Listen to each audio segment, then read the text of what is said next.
If you haven't heard about Anchor, it's the easiest way to make a podcast. Let me explain.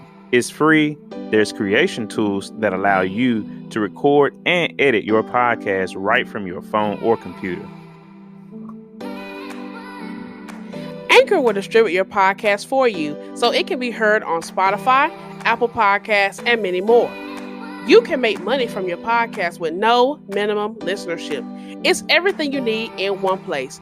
Download the free Anchor app or go to anchor.fm to get started. For all new and current subscribers, welcome back to Resilient Love.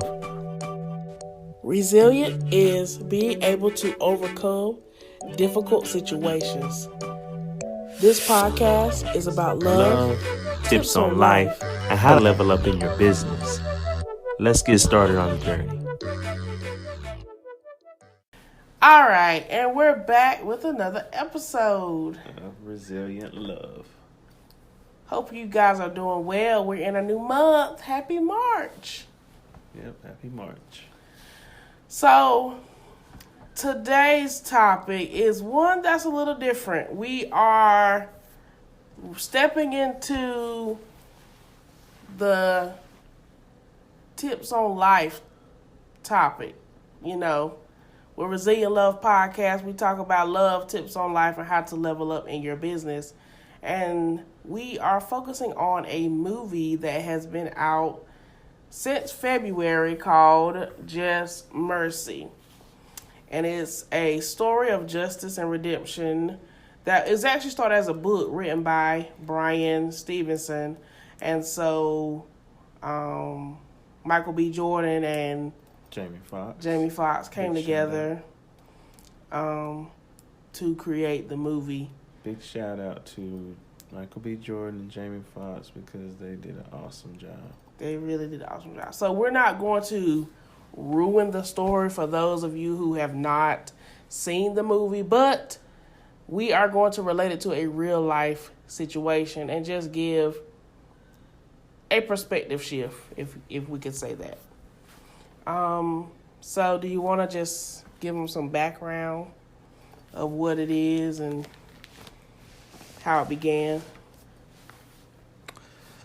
So, Just Mercy by Bryan Stevenson was a young lawyer when he founded the Equal Justice Initiative, a nonprofit law office in Montgomery, Alabama, dedicated to defending the poor, the incarcerated, and the wrongly condemned. Just Mercy tells the story of EJI from the early days, with small staff facing the nation's highest death sentencing execution rates, through a successful campaign to challenge the cruel practice of sentencing children to die in prison, to revolutionary projects designed to confront the Americans with our history of racial injustice. One of EJI's first clients was Walter McMillan, a young black man who was sentenced to die for the murder of a young white woman that he didn't commit. The case exemplifies how the death penalty in America is a direct descendant of lynching, a system that treats the rich and guilty better than the poor and innocent. That was a mouthful right there, but it's an unforgettable true story that promotes mercy, that calls upon redemption, and it's a clarion call to end mass incarceration in America. And so Bryan Stevenson is a very inspirational gentleman, and Michael B. Jordan played his role very well. And man, Jamie Foxx played the role of Walter McMillan very well. You really saw the storyline, just the highs and lows of the emotions and that time frame, the setting, and every supporting role came together to really bring this story of justice and redemption full circle. So I think they did an awesome job. So that's our thoughts on the story and the movie itself. And honestly, every actor in that movie did an awesome job. Yeah, it was truly every person, even the, what are they called? Like the extras. Mm-hmm. Even the extras were on point. Right. Like, it was just truly an awesome film. It's how to make a movie right there. Literally, that was a lesson on howtomakamovie.com, okay? Don't try to take that little handle either.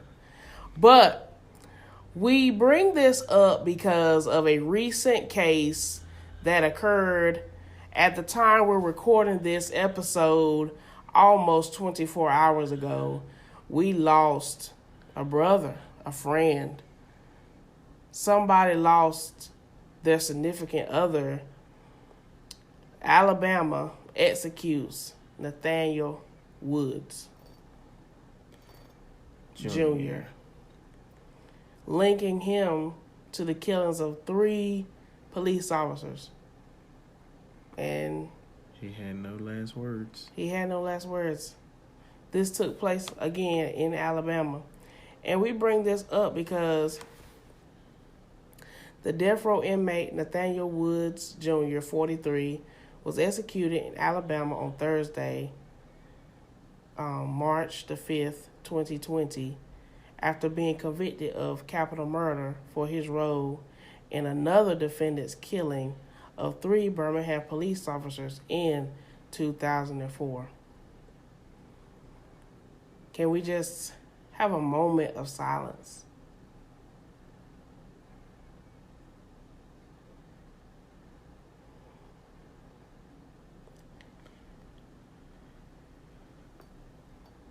Okay. So, I know this is a little different for us, but this kind of hits home, especially after us seeing the movie. It's one thing to see a movie that was actually a true story, but it's another thing to relive it again in modern day times. Basically, modern day lynching. It's almost like we're going back into history in modern day. We're just doing it in a new way of lethal injection, execution. Mm-hmm. So we have to get to what the root of the problem is. The root of the problem is the justice system. The justice system has typically never been in favor for African American descent. Has been like that since law has pretty much been written. The even bigger problem with that is that these laws have not yet been reversed or dismissed out of the books. These laws should not be still on the law books today. This is at no time was this applicable in any day or circumstance. Even the Bible says, "Thou shalt not kill." Mm-hmm. Under any circumstance, and I do understand that a lot of people have their viewpoints, and I've heard them, and some of them are very disturbing. But I'm gonna tell you, it is very imperative that you learn to listen even when you don't agree, because psychologically it helps you to begin to understand just a portion of this world and the issues amongst it. A lot of people may think that, the theory is that something, if we execute them and they are a criminal, then that means taxpayers get to save money and we don't have to feed them until they die. But here's true facts that, true facts that everyone that is serving time and that is incarcerated are not guilty people. Mm-hmm. Every case has not been properly handled, and the evidence has not properly been brought forth and presented. Therefore, we have a lot of incarcerated folks that are innocent, Yes. but have been proven guilty, but by false pretense. Mm-hmm. So the question now kind of rises, do we go back and retry every case? Well, if that's what it takes to get justice, then that's what we're going to have to do. And I believe that's why Brian Stevenson named his nonprofit Equal Justice Initiative, because everybody deserves their day in court, their right to equal justice. Right. Rich or poor. Right. And, you know, we do not know Mr. Woods, God rest his soul. We do not know this gentleman, but his story hit home because he's literally been in the Alabama prison system since 2004. And he's only been tried once. And they told him to deny the plea deal of 20 to 25 years. He's been in jail for over 14 years. And now he's gone. And numerous times there were individuals that came forth with their telling of the events, and they said in their statements he wasn't a part of it. But see, the movie Just Mercy, what we're saying to you guys who are listening to this episode is to really just show mercy. Show mercy not only to those who are incarcerated and to the justice system that needs to be reformed, but take it to the next level. Take it to a spiritual level. Show mercy. Just God's mercy is what keeps us and covers us in our wrongs and in our rights. It is just mercy that keeps us here day by day.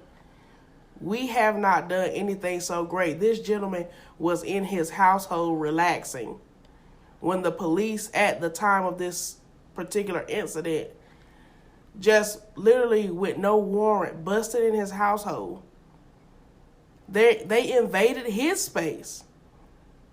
And in turn, a friend that was actually visiting was the one to actually shoot the fire. The shots fired came from somebody else. That the police officers sprayed pepper spray on the gentleman. I mean, go back and check the reports, you guys. Fox News, any type of news report. Type in Nathaniel Woods Jr. and you'll get the full report of what had happened. And that's what law is supposed to be for. See, with the warrant, it's supposed to be to cover. In this case, we don't know the circumstance of what exactly happened, but we all know without a warrant, you can't just bust up in nowhere. So there was a lot of things about this case that were not assessed, and we don't claim to be lawyers. Correct. But we just are concerned citizens of our country. Looking at the facts, looking at what is presented. And taking into account that, you know, they took away this man's life. They took away this man's rights, all because of the color of his skin. Where was the mercy? Where was it? And, you know, it's almost like we try, in this country, it's almost like we make the Bible applicable to what we want it to be. Like what liberty, justice for. Not that's part of law, but it's the other part. In God we trust with the dollar bill, and But when it comes to things like this, just mercy. No scripture reference. Exactly. So we it's almost going back to the days of slavery where the Bible was used and misinterpreted to Keep the slaves minds of the slaves in bondage. Yep. So we challenge you guys to, number one, do your research. Again, we're still researching this topic. We're still researching, just different aspects of capital punishment and how the justice system works. And number two, get to know who your senators are, who your House of Representatives are. It's voting time, guys. Learn how to use these people to get what needs to be done. It is time to make some corrections. If the corrections are not made now, then our children will have to pay the consequences again. How can you have a correctional facility, but they do everything incorrect? I don't know if I want to answer that. But I did want to also point out a few more things. One being that because we live in the state of North Carolina, the capital punishment in the state of North Carolina is lethal injection. Now, the other article that I wanted to bring up is the deathpenaltyinfo.org. Executions of 2020. To this date of our recording, which is March the 6th, 2020, there have been 5 executions this year so far. And, excuse me, I bring this up because there has literally been an execution per month. 2 in January, 2 in February, and 1 literally yesterday. And let's read out the names. John Gardner, Texas, age 64. Donnie Lance, Georgia, age 65. Abel Oka, Texas, 47 age. Nicholas Todd Sutton, Tennessee, age 58. Nathaniel Woods, Alabama, age 43. We do not know. We the only current one we really know the most facts currently about is Nathaniel Woods. Of course, the other 4 we are not really aware of exactly what took place in those cases. But from the basic point, what we're saying is it is time to get rid of an old law that is not working. And it's time for us as citizens of this country to be concerned about other citizens of this country.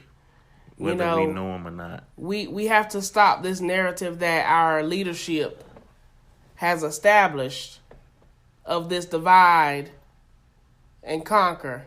Because D.C. right now looks like a pure joke. We have to come together, each state, each and I like it what you're saying. Basically what you're saying, I said that D.C. seems like a circus. It looks like a joke right now because it does. But that does not define every state. And if every state would stand up together in unity and do what is right, Washington will have no choice but to come together. Correct.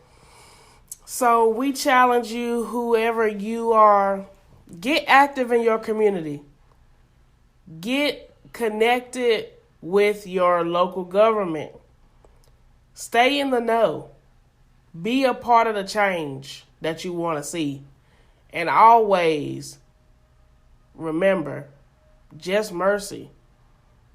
Just mercy. Go check out the movie go read his book and consider the names that were listed. God rest their souls.